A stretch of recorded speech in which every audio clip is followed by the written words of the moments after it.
जय महाराष्ट्र। काल 2 दिवसापूर्वी सुषमा अंधारेंची प्रतिक्रिया आम्ही पाहिली। त्या प्रतिक्रिया करत असताना आदरणीय नीलमताई गोरे यांच्यावर त्यांनी वायफळ बडबड केली, कारण की सुषमा अक्काच खरं तर भाजपमध्ये जाणार होत्या, म्हणून उद्धव साहेबांनी त्यांना चॉकलेट दिलं आणि शांत केलं।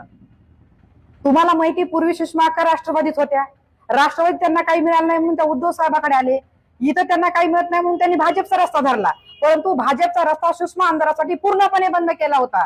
म्हणून कसं झालंय, सुषमा अक्काची अवस्था, आई जगू देना आणि बाप भीक मागू देना, आणि त्या आरबळल्यासारख्या करायला लागल्यात। आणि वाटेल त्या गोष्टी म्हणजे मोठी व्यक्ती कळना किंवा लहान व्यक्ती कळना, अशा अवस्थेत त्या आदरणीय नीलमताईवर बोलतायत।